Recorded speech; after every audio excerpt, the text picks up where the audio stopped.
Good morning, Tanya. This is David, the moderator. My notes show that you're going to be in headquarters room.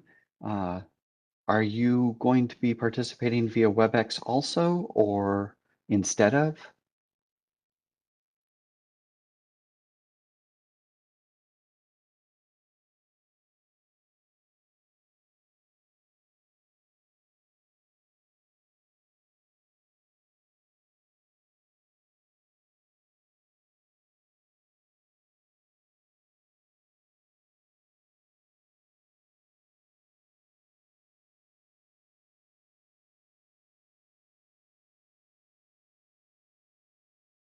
If this is a different Tanya, please unmute and let me know that too.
Good morning, everyone. This is the moderator.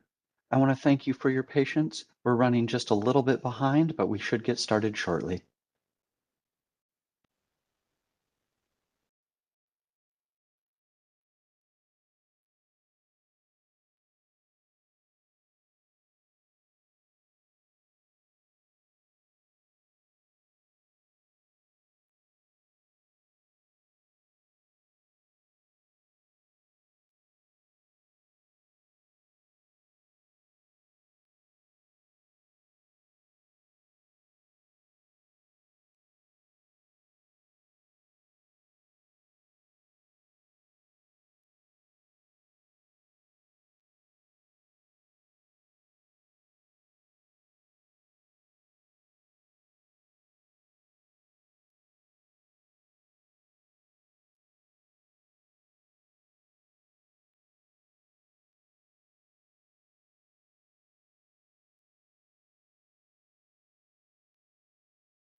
This is the moderator. I want to thank everybody for your patience. We're still working on getting started. Hopefully, we will get started soon.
Are you?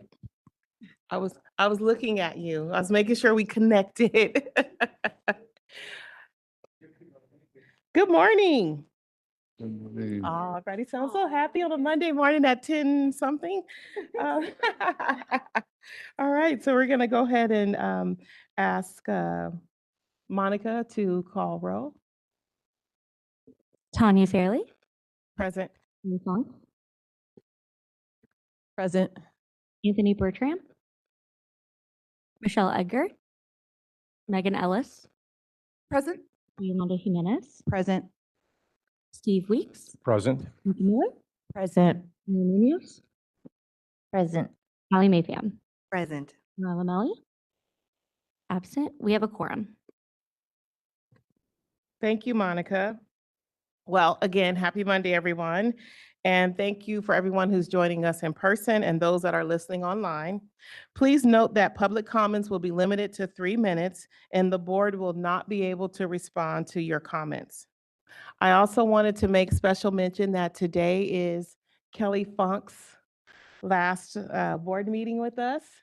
And I would like to say thank you, Kelly, for serving as vice president for the last year. I've appreciated you. And good luck to you and what's next. And you will be missed. Thank you. I have a little something I wrote. Can I say it now? Yeah, turn your microphone. Thank you, Tanya. I wrote a little something because this is bittersweet. I've really been grateful to be on this board and to serve my industry that I love as a practicing esthetician. And so I wrote a little something. It has been a true privilege to serve as this board's esthetician for the past 4 years. I'd like to encourage my fellow licensees to respond to the board's calls for collaboration and to participate in discussions whenever possible. The board is structured with equal representation from industry members and public members, and that balance only works when the licensees actively engage. I want to extend a sincere and heartfelt thank you to Tanya Fairley for nominating me and for the opportunity to serve alongside her this past year. I'd like to acknowledge Monica and the board staff for keeping things running so smoothly. I'd like to close with this. Estheticians are trusted partners in maintaining skin health and supporting consumer confidence. Over the years, ingredient transparency has increased, consumers have become more educated, and expectations have risen. At the same time, our testing standards have shifted with the removal of the practical examination, and I would welcome thoughtful efforts to help close that gap so the preparedness of the esthetician and the expectation of the consumer remain aligned. Thank you again. I look forward to remaining available as an advisor moving forward. Thank you, Kelly. Again, we appreciate you and your service for this year and the last 4 years. Moving on to agenda item 3, I would also like to welcome Shelley Jones, Assistant Deputy Director of Board and Bureau Relations, as she will be providing the update for today. Where is Shelley? Oh, there she is. I was like, wait, where is she?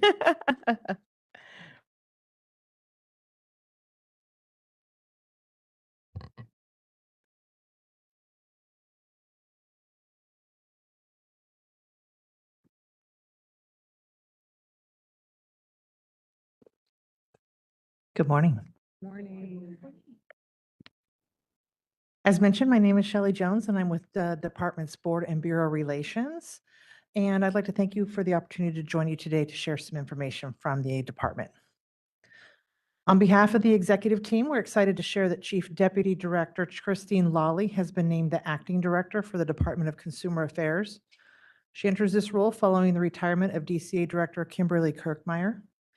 Director Lawley brings extensive experience to the position, having served in multiple leadership roles within the department since 2013. She will lead DCA in this position until a director is formally appointed by the governor's office.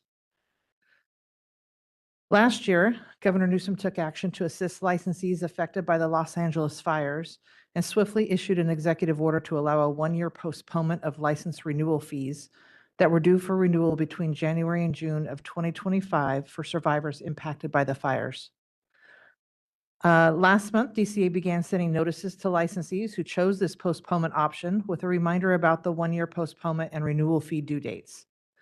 Licensees with license types in the Breeze system can pay these renewal fees through their online account, and those with license types that are not in the Breeze system may submit their payments via mail.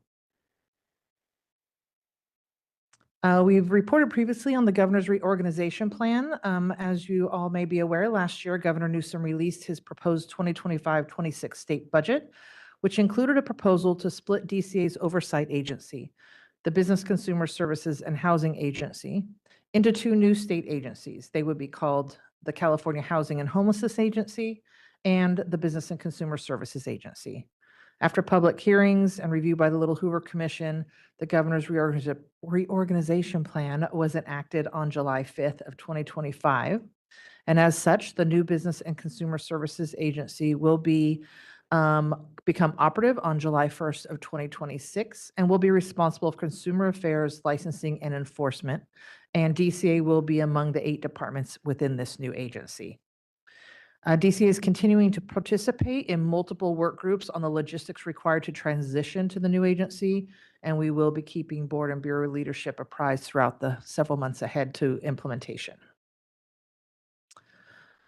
Just a couple travel reminders. To best serve the public, it is incumbent upon all of us to ensure that we are being fiscally prudent in our decisions, especially when traveling for board business. DCA would like to remind members and staff to evaluate if rental cars are always necessary versus ride-sharing services. Carpooling is also highly encouraged when renting vehicles. We know that there may be new travel costs that board members are experiencing, such as luggage charges, so please keep receipts to ensure that you can be reimbursed for those. Kicking off a new year, wanted to remind everybody about our Form 700 Statement of Economic Interest filing requirements. These forms must be filed within 30 days of assuming or leaving your appointment and annually by April 1st. This year's annual filing period will cover the prior calendar year from January 1st, 2025 through December 31st, 2025. The deadline for filing is Wednesday, April 1st. And to ensure compliance, DCA is requesting that filers complete the e-filing by Friday, March 20th. Board members must file, as a reminder, through FPPC's online portal, no longer using the NetFile system, and paper copies will not be accepted. You should have received an email from FPPC with instructions on how to file your annual form, and if you have any questions, you can reach out to us at Board and Bureau Relations, and we'll help you with that. A few training updates. Unconscious bias training has been developed specifically for board members. This training will be added to members' LMS accounts and incorporated into the onboarding process for all newly appointed board members. Our annual president's training will be taking place tomorrow, February 24th, from 10 a.m. to 12:30 p.m. This is a virtual training for board presidents and vice presidents and serves as a forum to share best practices for presiding over a board. If you have not yet done so, please register online using the LMS system. And for board member orientation, we have established our 2026 training dates. Board member orientation, as a reminder, is an all-day training that we offer, and it will be this year on April 1st, June 24th, and October 21st. This training must be completed by members within 1 year of appointment and reappointment to the board. And you can register for the first available date to make sure that you're in compliance on the learning management system. If you have any questions or need assistance with any of these or other trainings or our learning management system, you can reach out to us at memberrelations@dca.ca.ca. Memberrelations@dca.ca.gov. It's a mouthful. So that's all I have today. In closing, thank you again for all of your efforts and time in protecting California consumers. And Kelly Funk, it's been a pleasure to have you on the board. We're sad to see you go. Good luck in all your future endeavors. I have a question. Is now the appropriate moment? No, you should wait your turn. That's not me. Yeah. You know, thank you, Shelley. Yes, Steve, do you have, anybody have any questions? Steve is up first. Here we go. DCA, obviously, I understand generally how DCA works and apparently works pretty well. Other than the bureaus, the 8 bureaus that you have in there, how large is the staffing of DCA? That is a question I honestly don't know the answer to. I mean, is it a large? Several thousand from my, if I Oh. believe so. Oh, my goodness. I have, okay. I don't actually know our staffing population, but I believe it's in several Thanks. thousand. I think it's about 3,500. Okay. That's good backup for the agent, for the boards to have that kind of knowledge and be able to get to you. Good, okay. Yep. Right. And if we are here to help in any way possible. If you need assistance with anything, you can reach out to us and we'll put you in touch with the proper centralized service units and do whatever we can to help you out. Are there any other questions? Thank you, Steve. Thank you, Shelley. We appreciate it. I will now open up to public comment in person. No public comment? Okay. We will now open up to public comment online. All right, WebEx, now is the time to raise a hand if you'd like to make a comment on the DCA report. You can do that by tapping the hand button at the bottom of the screen. Dial-in users dial *3 to raise your hand, and we will call on people in the order we have requests. As stated previously, you'll be given 3 minutes to speak, and I'll give you a 15-second warning before your time expires. We're going to take just a few more seconds to see if we have a request for public comment.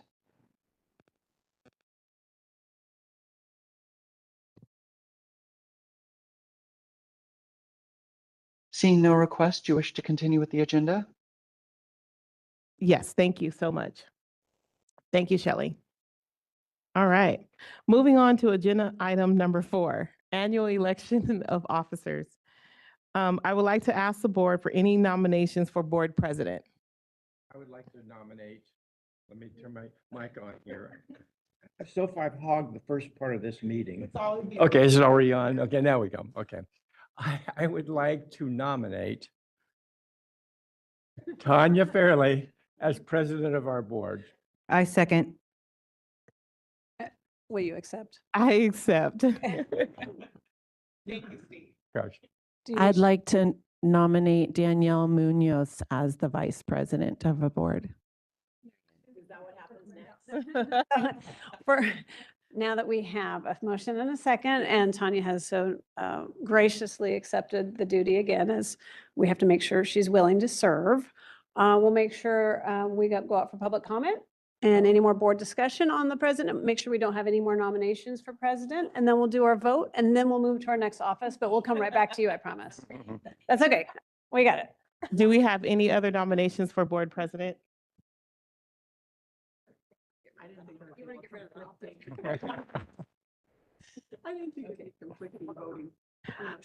Are there any public comments on the motion of board president? Put that on the record, Fred. And online as well. And moderator, we are open to public comment on the nomination of board president. All right, WebEx, now is the time to raise a hand if you wish to make a comment. You can do that by tapping the hand button at the bottom of the screen. Dial-in users dial *3 to raise your hand, and we will call on people in the order we have requests. We're going to take just a few seconds now to see if we have a request for public comment.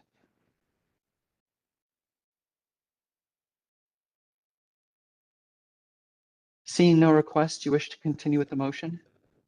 Yes.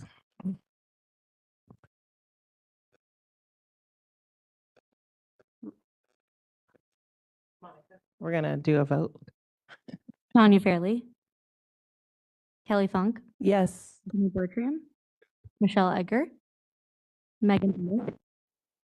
Yes. Dr. Yolanda Pinson, Yes. Nika Miller. Yes. Danielle Munoz. Yes. Hallie Mayfam. Yes. Steve Weeks. Yes. Motion passes. Thank you, guys. I want to say it is an honor and privilege to be able to serve you another term. This first year was definitely a great learning year, and today would have been the time for me to run for the hills. But thank you. I'm excited to serve another year. Thank you. Thank you. All right. So now the nominations are open for board vice president. I would like to nominate Ms. Danielle Munoz for the vice president. I And I second. second. Oh, I second. we all second. Unanimous seconds. Can I add a little something? Let's make sure she'll accept first. Would you accept that? I will accept. Yay. Danielle, you lead with grace. You speak with a smile. You are unbiased. I am just honored to have you leading this industry. Great job. Thank you. All right, so now, yeah. Oh. Are there any other nominations for vice president? No? Okay, any public comment on the nomination for vice president? Moderator, we can open up to the public comment online. WebEx, now's the time to raise a hand for the nomination of vice president. If you'd like to make a comment, tap that hand button at the bottom of the screen. Dial-in users, dial *3 to raise your hand. We're going to take just a moment longer to see if we have a request for public comment.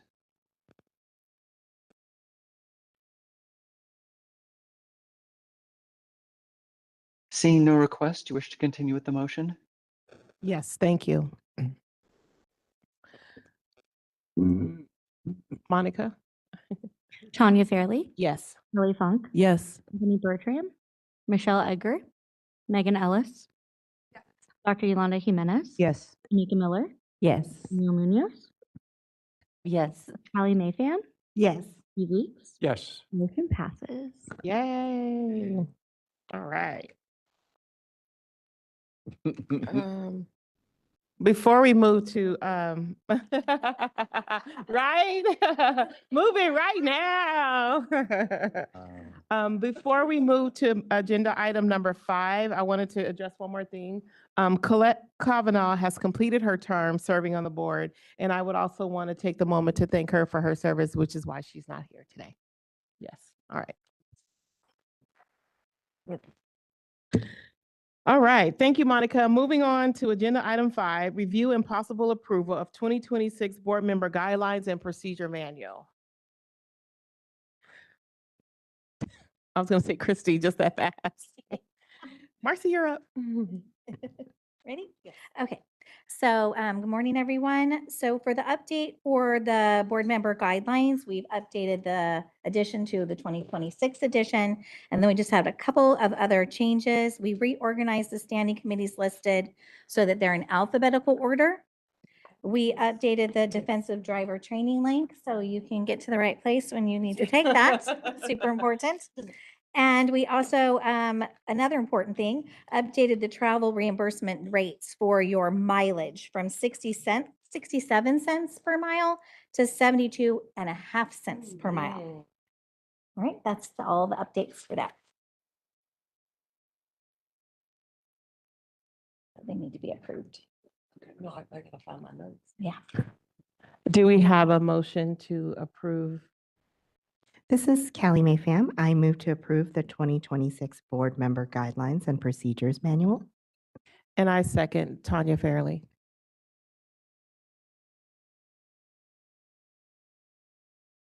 And Monica? No, do we? Oh, I want this over, huh? Is there any public comment on the agenda item, public comment on the approval of the 2026 board members guideline and procedure? No public comment. Moderator, open for public comment online. WebEx, now's the time to raise a hand for agenda item 5. If you'd like to make a comment, tap that hand button at the bottom of the screen. Dial-in users, dial *3 to raise your hand, and we will call on people in the order we have requests. We're going to take just a few seconds to see if we have a request for public comment.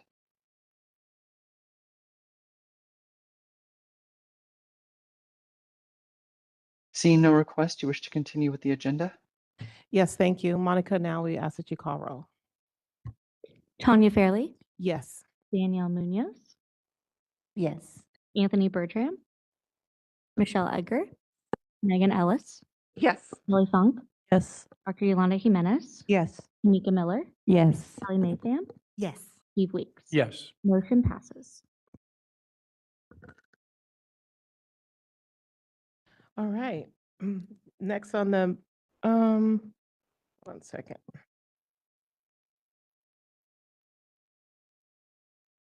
Okay, next up is We need a motion to approve the November 17, 2025 board member minutes.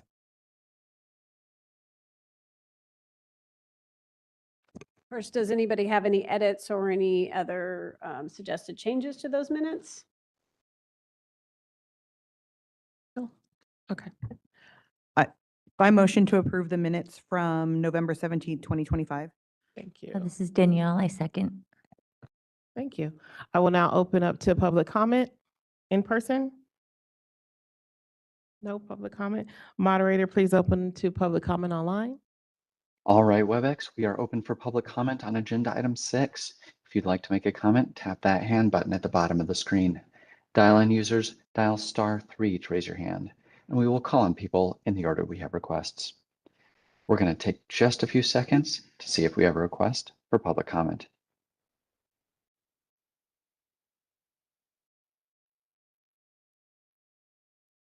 Seeing no request, do you wish to continue with the motion?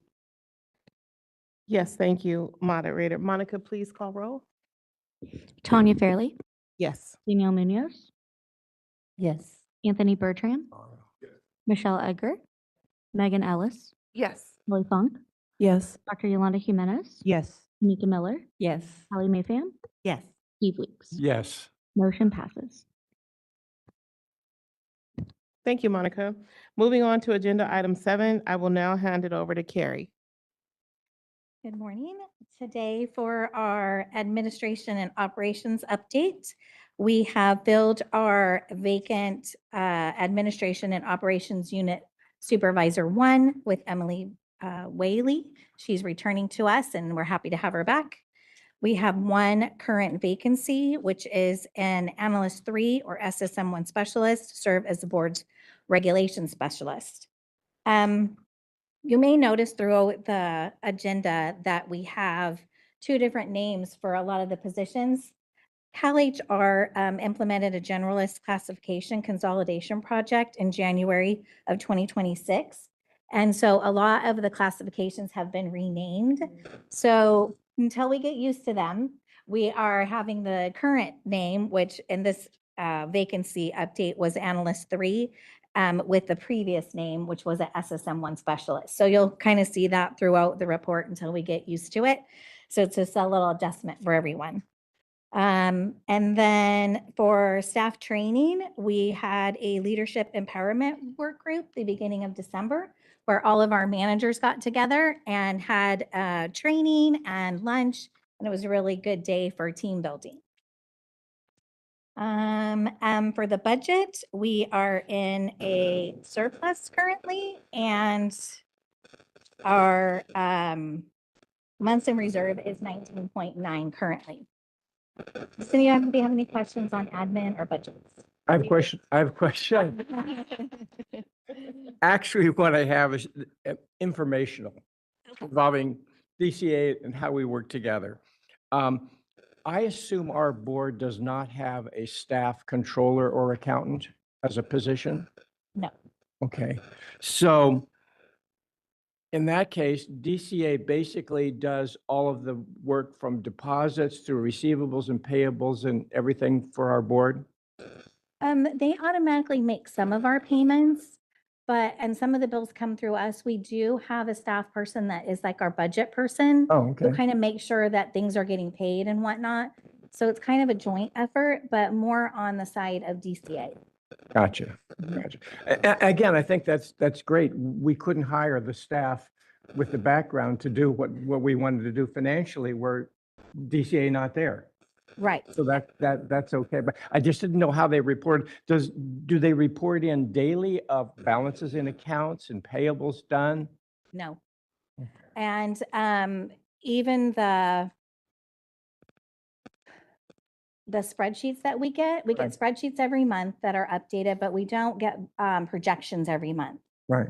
from DCA because they have other boards and bureaus like Shelley was talking about under their purview as well. So we don't always get those budget projections every month, but we do get an updated spreadsheet with all of our expenses and expenditures and revenue. But annually, we negotiate a budget through DCA? The budget comes from the governor's office. Oh. The total number, yes. Okay. Yes, All right. and then, yes, Com- yes, it's very complicated. All right, any other questions so far? No? Okay. So then for licensing exams, we have 6 vacancies currently. We're recruiting for a staff service manager 1, an associate government program analyst, a staff service analyst, a limited term program technician, and 2 seasonal clerks. For examinations, the barber pass rate went up 1%, but cosmetologist was down 2%. And this is based on Q1 fiscal year 2025 to Q2 fiscal year 25-26. I don't know what I said the first time. It's Q1 25-26 compared to Q2 25-26. We receive about 114 emails a day, and our response time is between 1 and 2 days. So that's been fairly consistent.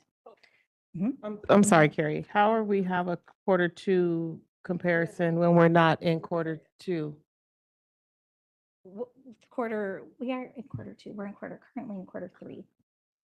Oh, I forget. Yeah. Okay, for those that don't know, can we break down what that looks like what the quarters So, are? yes, so please? Q1 of 25-26 would have been July, August, September. Q2 of fiscal year 25-26 would have been October, November, December. Q3 is January, February, March. Q4, April, May, June.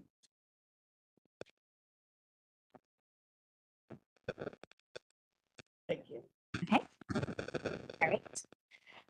We received 13,511 applications during the Q2 of fiscal year 25-26, which is a decrease of about 13%, which is expected in that quarter due to the holidays.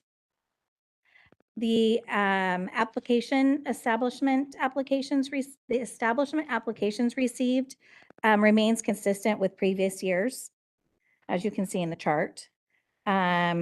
Licenses issued was 7,837, which is a decrease of 17% from the Q1 of 25-26.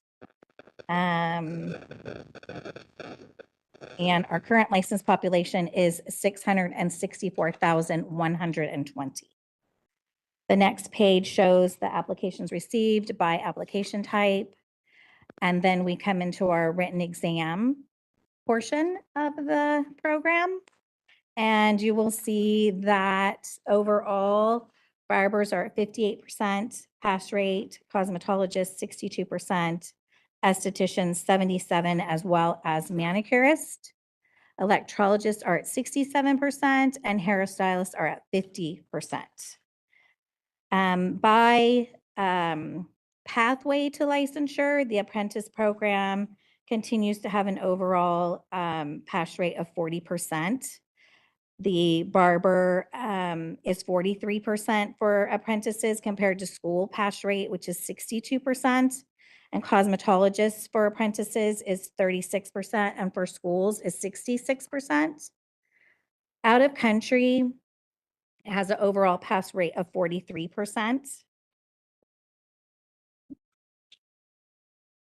And then, does anybody have any questions on the pass rates? Well, not so much on the pass rates, but do we know what percentages of our new licensees are reciprocity? There are what was the question again? What a percentage of what? Sorry. Of new licensees are reciprocity. Oh, there it is. The reciprocity applications received, you'll see on page 7. So that will give you a little bit of an idea. Not that they all are approved, right? But we can add a portion to the agenda next time that breaks that number out for you. Okay, thank you.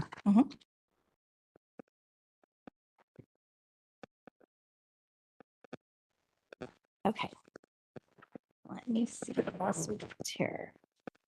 We talked about licenses issued. We talked about the license population. I'm on page 15, which is our survey results. And the people who are reporting on the survey have said 46% of them have, establishments that reported what types of people work in their establishments. 46% have reported that independent contractors are working in their establishments. For people who have said that they work full-time in California, that's 30% of our respondents. And of those full-time employee workers, 38% report their employees and 42% report that they're independent contractors. Part-time respondents state that 30% of them are employees and 61% are independent contractors. What's your question? You know, I was looking at this the other day, and I think part of the confusion when asking this question, because in California, when you ask a booth renter, it's like they are considered independent contractors. So there's really not a distinction for many salon owners to say that they have a booth renter because they're really an independent contractor. And I've seen this be 0% for a while. And I think if that's one of the questions, that's one of the reasons why, because a booth renter is considered an independent contractor. They're not it's not, yeah. So the question is, it's as an owner, salon owner, my booth renters don't work for me. They're independent contractors. Okay. So I will never classify them as a booth renter. I always classify them as independent contractors. And speaking to other salon owners, it's the same mentality that we don't have booth renters, we have independent contractors. Okay, I think we can update that so that that's more clear. Okay. And then it doesn't cause confusion. Okay.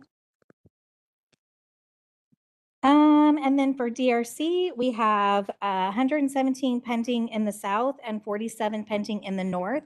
And we have Burbank DRC hearing scheduled for April 20th and 21st. We currently have no vacancies in our DRC unit. Does anybody have any questions on DRC or licensing before I move on? I'm going to keep saying this, that I encourage everyone to participate, even if it's from a spectator point. In DRC, at some point while you sit on the board, it's very educational, and it will definitely open your eyes up to a little bit broader inside of the industry, especially if you're not an industry member. It's very good education. You get to meet some interesting people there. And we have DRC tomorrow here in Sacramento as well. It'll just be morning. It'll be a quick one. So if you want to come, you should be here early. Because we move it right along. Yes. Okay, so I'm going to move on to enforcement. We currently have 4 vacancies: a staff service manager, a associate government program analyst / staff service analyst, one special investigator, and 1 inspector, 1 or 2. We received 1,728 complaints in the second quarter of fiscal year 25-26, which is 7% decrease from the previous quarter. And we have 102 cases at the Attorney General's office and 85 active cases for probation, with 115 total probationers. Let's see about that. We revoked 7 licenses last quarter, and we put 5 people on probation, and we denied 1 license. There are currently 273 approved schools, and we opened 44 school cases last quarter, and we currently have 43 open school complaint cases. We conducted 487 inspections in December of 2025 with 16 inspectors.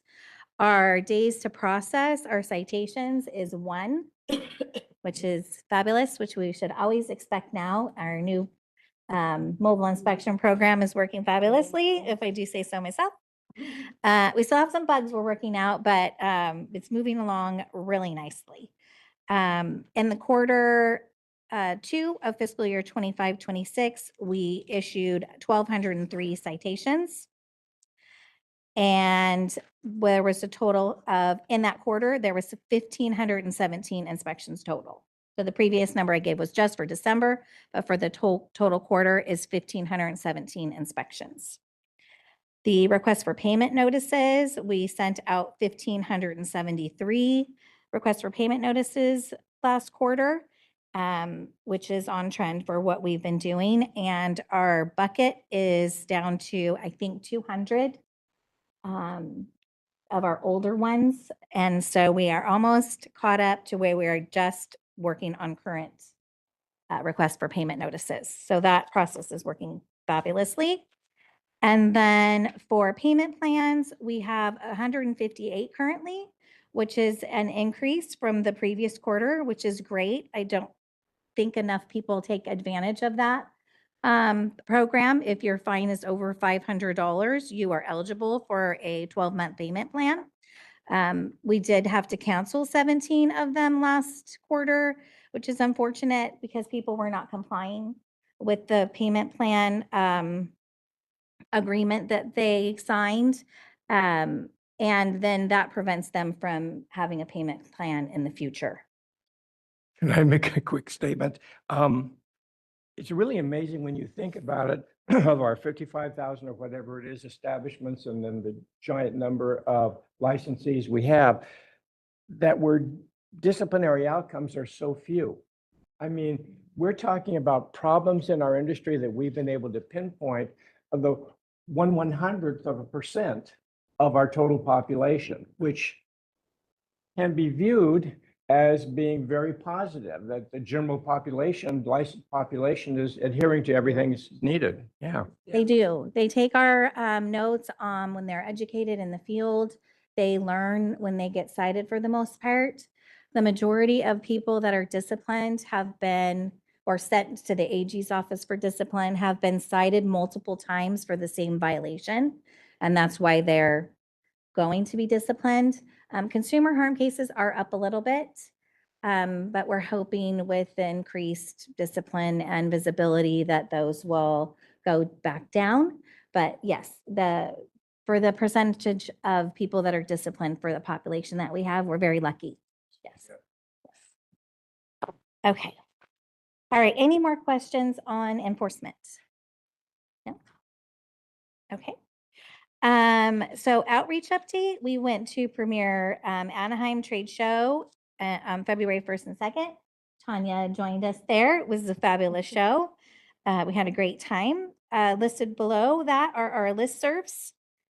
And the social media following is 14,200 on Instagram, 897 on X, 23,000 on Facebook, 53 followers on our Spanish Facebook, and then 272 followers on our Vietnamese Facebook.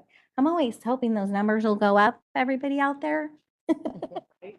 Because for the population that we have, we don't have a lot of hits on that. So I hope that that goes up in the future. For our strategic plan update, the pre-apprentice training course went live on July 1st, 2025. And we're currently working with the vendor to get the Spanish version of the course online, which we're getting really close to. We've been having some back and forth just about some verbiage. So I'm hoping that that will be available in the near future. And then our quarterly newsletter, the Barber Cosmo Update, is expecting our 11th issue in February 2026. So like next week. Okay. And then we've included anything that we're still working on for a strategic plan. And then we will be working with DCA because our strategic plan is through 2027, which is coming up on, as quickly. And so we will be working with DCA to get a new strategic plan. Okay, any questions? Okay.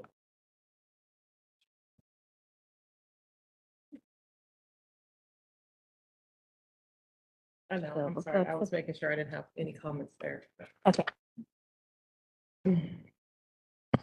Thank you, Carrie, for those updates. Now we're going to go to public comment in person. If you have any public comments on the agenda item number 7, please come forward. No, Fred? All right, moderator, please open up to public comment online. All right, WebEx, now's the time to raise a hand on agenda item 7. You can do that by tapping a hand button at the bottom of the screen. Dial-in users dial *3 to raise your hand. and we will call on people in the order we have requests. We're going to take just a moment longer to see if we have a request for public comment.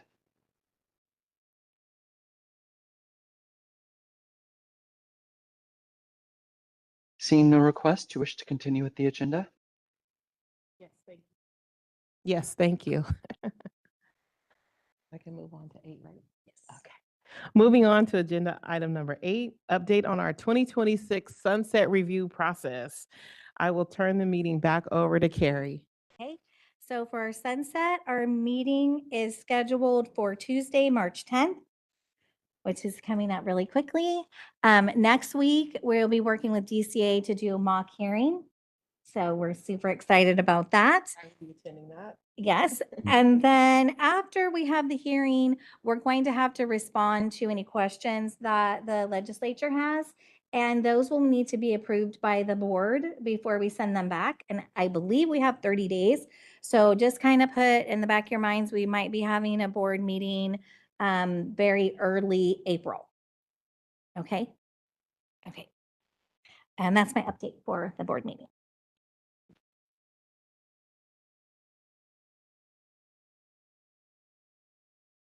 All right, do we have any public comment on, on the sunset review process? Nope. All right, moderator, open up to online comment, please. WebEx, time to raise a hand on agenda item 8. If you'd like to make a comment, tap that hand button at the bottom of the screen. Dial-in users dial *3 to raise your hand, and we will call on people in the order we have requests. We're going to take just a moment now to see if we have a request for public comment.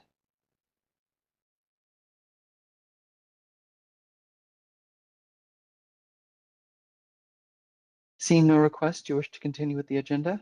Yes, thank you. Moving on to agenda item number 9, review of the Spanish examination pass rates. I will hand it back over to Carrie. During our last board meeting, members expressed their concerns about the Spanish pass rates and requested a diff review and also to review the questions to see if there was any questions that people were having more difficulty in Spanish answering than in English. So as a result of this discussion, this memo was put together. And you can see through the background that the board has historically seen low passage rate for examinations taken in the Spanish language. So we have a little bit of data here from fiscal year 9 through 10, all the way through fiscal 12 through 13. And we've also provided current data for the last 10 years on page number 2. And you can see that the California school barbers had a 64% pass rate in 2025 when taking the exam in English, but the Spanish test takers have a 41% pass rate. And then the English, I'm just going to go through 2025. You can see the historical data kind of goes up and down a little bit, but the numbers are fairly consistent. So English apprentice candidates in barbers is 47%, and then 23% for Spanish apprentice barbers. And then out of country, the scores are even less, which is 25% for barber candidates and 15% for Spanish. For cosmetology school candidates, English have a 69% pass rate and 30% for Spanish. Apprentice is 46 for the cosmetologist, and Spanish 27% for the cosmetology. And then out of country is 45% English and Spanish is 16%. When we dove into the data further, there was 306 individuals who attended approved California school and took the examination in Spanish. And then you can see that of those schools, 130 candidates that attended a school approved to teach in Spanish failed.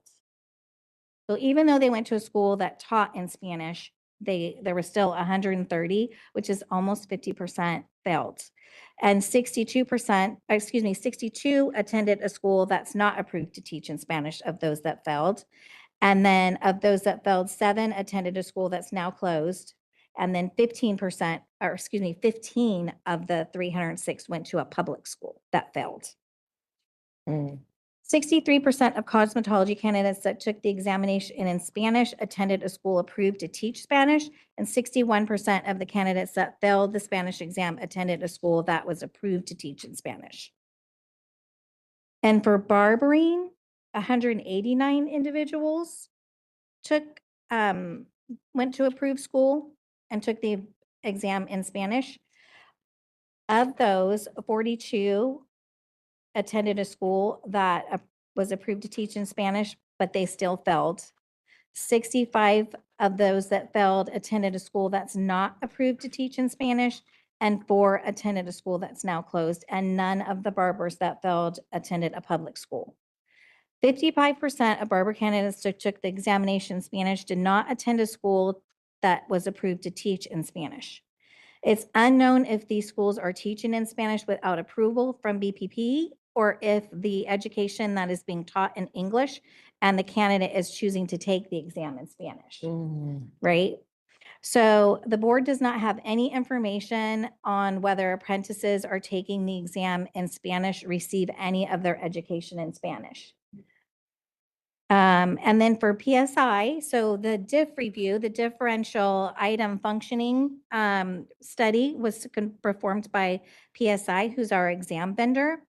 And they evaluated whether the test items function comparably for test takers who completed the exam in English versus those that completed the exam in Spanish. A small number of items were flagged after undergoing this review and targeted for linguistic and content review. That's good. There was very few. Mm. So, which is good, but then But not also flagged. unfortunate Yeah. because it's not something that is the problem that we can fix, right?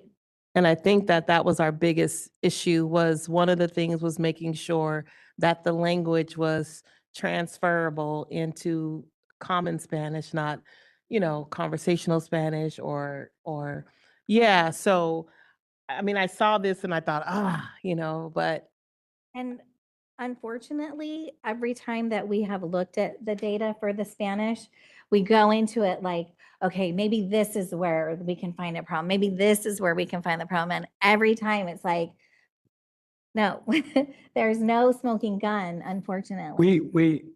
When I first started on the board several years ago, in my first board meeting, the thing that shocked me the most was the Spanish language pass rate. And in all the years since then, we're real good at showing these statistics that it's bad. We're good at showing the what, but not the why. We really haven't zeroed in on the why. We just show well, let's look at it from this perspective, and it's all pretty bad. But that just means that there is no one why. That just means basically that overall, the population itself this is where the learning curves are. Because if there was a smoking gun, if there was a question that everybody missed, it would be a red flag, right? So that's the troubling. But doesn't that mean we will never answer this question? I mean, It that's not possibly could acceptable. mean that. And then you have to remember that the board is just not in the business of quality of education, right? That's BPPE's Right. purview. Right. And I don't know if they've done any reports or any dive into this, see if they can figure it out either. But then also, there's so many different countries that speak Spanish, and there's so many different nuances to every, where you come from. So, for example, if we were to take an exam in London in English, they use different terms than we use, and we might not do as well as we think we might, right? Even though it's in English. So that could be part of the issue as well. One of the other that plays into that is going to be interrupted education as well as formal education. So if a test taker comes from another country, but their formal education was interrupted, that could have been for months, it could have been for years, or formal education may not look like what it looks like here. That's also going to play a part. Yeah. I'm wondering if any of the 44 open school cases are any of the schools that were approved to teach in Spanish, or if there's any correlation between the cases against 44 schools right now, and the schools that are heavily involved in the low pass rates. Just curious. We can, yeah, we can look into that. We can look at BPP's website to see which schools are approved to teach in Spanish, because that's not something that we do either. And see, most of the complaints that we get from consumers or students regarding schools are about sometimes health and safety, but a lot of it's like contractual issues that are not in our purview either.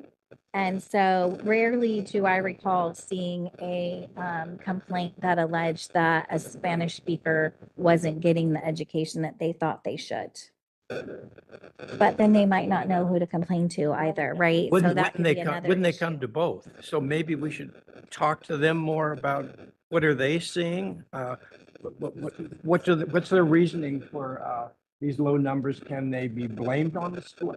I'm like a black and white guy in this. I'm at the point of having so many years looking at this question. I just need to know, this is the reason, this is the 3 reasons, whatever it is. We need something definitive. I think one of the things that I found as an educator is that oftentimes it's not the educator, it's how we take in education, right? So a lot of times people learn, like if you're an auditory learner and your teacher teaches visual, but you don't know how to speak up and how to make that adjustment for yourself.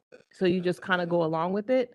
I find myself as an educator, even in my salon, having to, in the middle of educating something, having to switch hats sometimes. And depending on the size, depending on what's going on, that's not always feasible to the learning environment, right? So that could be another factor in there, is that depending on how people learn will determine if they pick the right school for them. And once you get into these programs, it's not easy to switch to another program, because once you've paid money, got approved for financial aid or whatever it is, you're kind of stuck with how they teach. That would be true for Hispanics and non-Hispanics. It would be true for both, right? But what I'm saying is sometimes it's a little bit more difficult on the Spanish speaking, because you're trying to take someone whose formal education is conversational Spanish and break it down to Long Beach Spanish, when 75% of people in your group don't speak that. You know what I mean? So I'm with you. Like, I want to answer to this. I think This is we my all want baby an right answer here. to But We all want the it. reality of it is, when you look at something like this, it's all over the place. There's no definitive answer to this one population. And when we look at the numbers, like for cosmetologists, first-time test takers in English, last quarter we had 1,600 candidates, right? But for Spanish, we had 160 candidates. So there's not as many people in the pool to kind of balance out, the number that are failing with a number that are passing. You know what I'm saying? So it's like even more like glaring, because the population that we're looking at that's taking the exam and that language is so small. That doesn't make it right? And that doesn't mean that there still might not be an answer, but that, I'd like to hear what the logic of the schools are on this. I would love to hear from someone that maybe could be out there today, maybe kind of right in this general area of my vision here, of what their thoughts are. I think that might be interesting for us to listen to. But the schools also don't have control over what language the candidates take the exam in either. So I could have a school that I only teach in English, yet I could have X amount of students who take the exam in Spanish and I never taught it in Spanish. So, and vice versa, right? So, yeah, so the schools might not have a idea either. And it's not like you mentioned, quality and BPPE as well aren't in the business of, yeah. Quality. Sorry, Yeah. Sabina can't say that. They don't care. But when I say they don't care, it's, they provide a service. They provide a service. The people come to them for a service. And yeah, there are safeguards in place that they should be following up with, but we've seen over and over and over and time again that so many things are falling through the cracks because are they policing the schools that are teaching in Spanish? Should they be teaching in Spanish? Like, are those checks and balances there? We'll never get a full answer on that, but test results show a little bit different that they're probably not. Well, yeah, and PPPE might not even realize how many students are taking the exam in Spanish because we're the ones that have that data, Right, and they're not tracking it, right? right? Yeah. So, yes. Which is why we are fighting to Yeah, I to do- bring this under one umbrella Yeah. so that we can, because at the end of the day, we want to best serve our clients. Who are our clients? The licensees, right? And as we see with all these different hands in the pot, something just as simple as this, we can't get an answer to because we have other agencies that are involved. Work. We already working. Whatever you about to say, we already working on it, Steve. You're talking to them seriously about, can we supply you with this if you investigate it and supply us with an answer? And sunset is a process to gain Yeah. more control and oversight over those Yeah, schools. exactly. Oh, that's great. And guess who gets to go to Sunset? Congratulations. President. Well, I have to commend this board and all of the due diligence and all of the breaking down of the data. Well, we're really trying to figure this issue out. And I too have been witness to it for years. And I just am really proud of the board for trying everything they can to figure this one out. And I have faith that someday we will have authority and be able to implement some more changes. And I think the first step is coming now in sunset to Yeah. try to Yeah. lay that foundation.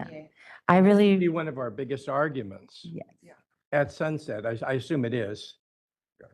I do appreciate all the data that we put together. Thank you. I know that was a lot of hard work. I think what at least we're learning is there is a structural issue here and it's causing some people not to be able to access the industry. So again, yeah, there is going to be overlap to another board for that, but I see later in the recommendations, I think Yes. I'll get you there, but maybe sharing a little bit more about the recommendations. That looks interesting. Okay, yes. Just a couple things. I just wanted to point out because we talked about like who the schools are choosing to enroll in their programs is also another issue.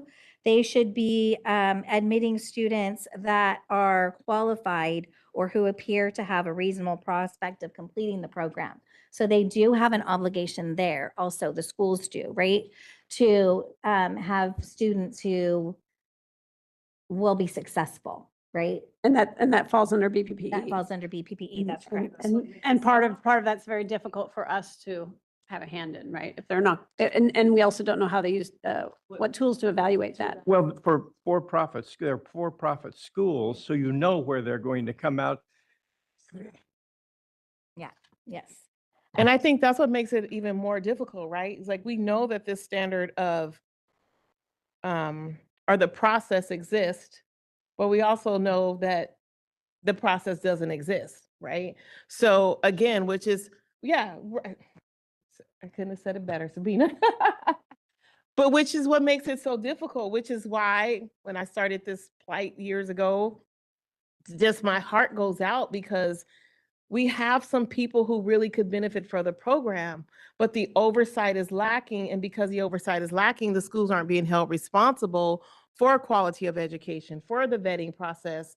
And then when we get them, we get these, pass and fail rates, and then everybody hates the board because you guys made the test too hard, or you know what I mean? So just being able to have it all under one umbrella just makes so much sense, right? And this is one of those things. So. Okay, and so the board has no authority over student enrollments or admission standards and therefore cannot provide additional data on this topic. The recommendations are that the board staff are going to be holding a town hall meeting with the examination vendor and all schools and apprentice program sponsors. And during this town hall, the Spanish exam will be discussed and guidance will be provided to the attendees on ideas how to increase test scores. And then in the sunset, which we've talked about, that the board is asking for additional oversight. And if granted, the board can look into the type of education. The information that PSI was able to provide can give a breakdown of which areas of the Barber exam that the Spanish test takers aren't doing as well as the English test takers are doing. And so it can help the schools like maybe increase their focus in those areas so that their candidates will do better in the exam moving forward. And so they've provided a lot of information, so that will be helpful. And when is that town hall meeting? I believe it's April 13th. We do have a schools town hall scheduled for April 13th. Okay. Is there a virtual? Yeah, where It is? will be virtual. Yes. Okay. Yes. Can we Send it out. Yeah, Yeah, we can send it out to you guys. So if you guys want to listen in, that's totally an option. I would love to. Yeah. Yeah, Okay. there'll be a listserv that goes out to all interested parties. No, I take that back. There will be a email that will go out to the schools. And then we can include the board members in that if they want to listen. Yes, yes. And the apprentice program sponsors will also be included in that. So they can focus their training or exam prep questions or whatever for that. Okay? Any more questions? No? Maybe from the public. I guess I can open up to public comment. We now open up to public comment in person. Hello, board members. Fred Jones, Professional Beauty Federation of California. This has indeed been a long issue. I will say I've spoken with a number of Spanish provided instruction schools who actually recommend their students take it in English because they don't trust the translation. There's also a lot of different forms of conversational Spanish being spoken in California.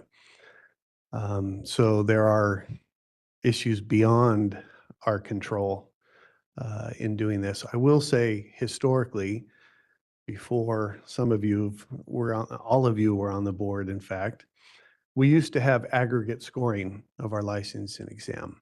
And that kind of compensated or even hid this underlying problem.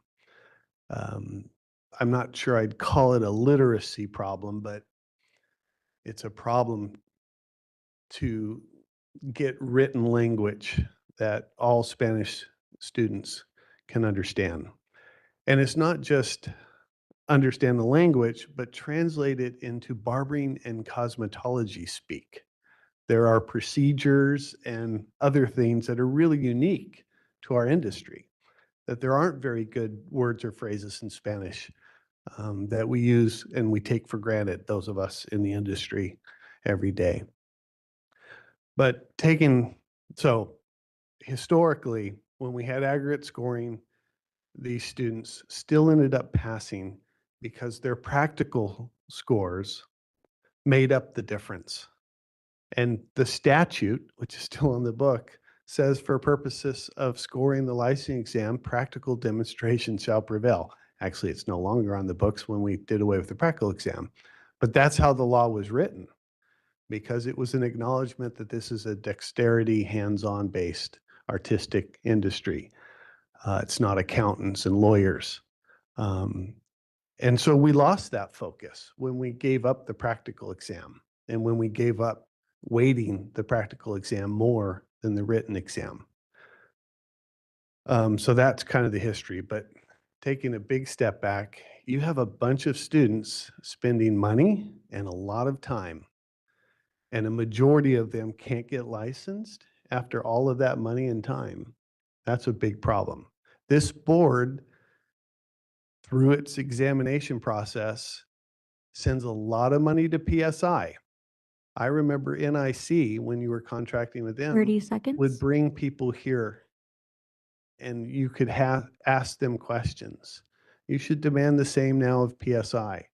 There's the experts, the psychometricians. So let's partner with them, given the amount of money they get from your examinees. Thank you. Thank you. I just want to say Christy is listening in and wanted me to tell you guys, the PSI town hall for schools already happened. It was on February 9th, and that discussed all the changes to the exam that are happening in April. But we will have a town hall as well on April 13th that I can send you guys as well. And that's just with board, school administrator, and apprentice programs on more board information. Thank you, Monica. Thank you, Fred. Do we have any more public comment? No. Moderator, we would like to open up to public comment online. All right, WebEx, now's the time to raise a hand for public comment. You can do that by tapping the hand button at the bottom of the screen. Dial in users at dial *3 to raise your hand, and we will call on people in the order we have requests. We're going to take just a few more seconds to see if we have an online request for public comment.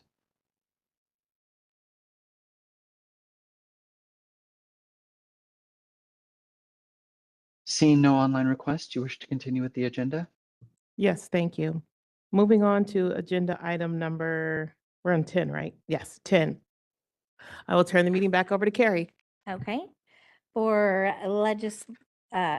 regulation updates, the interpreter CCR section 931 became effective on January 1st. So that allows interpreters to use, allows exam candidates to use an interpreter once every year as opposed to once every 2 years, which was the previous version of the law.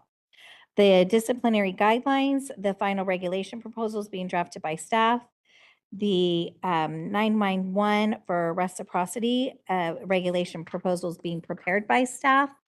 And then the regulations that are pending further development are our apprenticeship regulations, schools and externs, remedial education program, and health and safety. And that's all for that. Any public comment on agenda item number 10? No. Moderator, please open to public comment on agenda item number 10. All right, WebEx, time to raise a hand for agenda item 10. If you'd like to make a comment, tap that hand button at the bottom of the screen. Dial in users at dial *3 to raise your hand, and we will call on people in the order we have requests. We're going to take just a few more seconds to see if we have a request for public comment.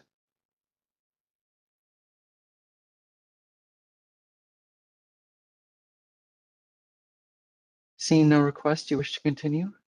Yes, thank you. Now moving on to agenda item number 11, which is public comment items not on the agenda. We will only be taking comments for items that have not been previously discussed. Please remember to limit your comments to 3 minutes, as the board is not able to respond to your comments. So we will open up to public comment.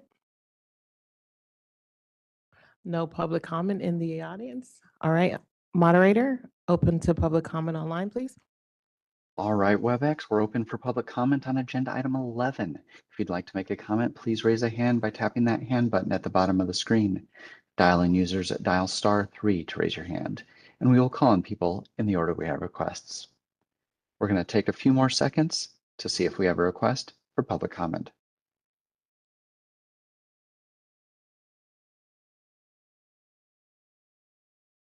Seeing no request, do you wish to continue with the agenda? Yes, thank you, moderator. Moving on to agenda item 12, suggestions for any future agenda items. Board members, do you have any suggestions for any future agenda items?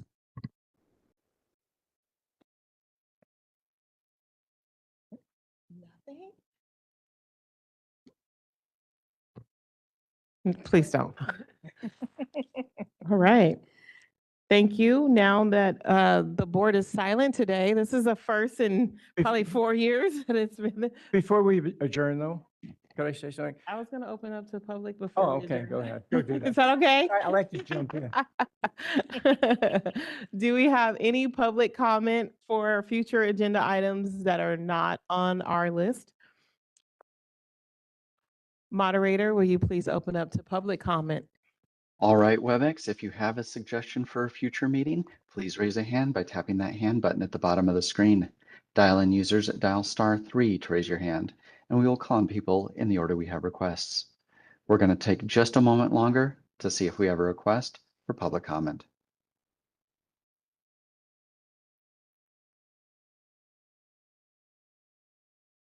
Seeing no request, do you wish to continue? Yes, thank you. Oop. Board members, I want to say thank you. I think this is the shortest meeting we've had in probably 4 years. Have a good time. I think we've gotten ourselves ready for a sunset review. So, you know, we've hashed out quite a bit, but I want to first say thank you. Appreciate you guys all for allowing me another year to serve you. If you guys have anything you want to say really quick before we adjourn, Steve does, I'm sure. Usually, I would just like us as a board to adjourn today in honor of our executive officer's ill family member, wishing her well from the entire board. Meeting adjourned. Mm.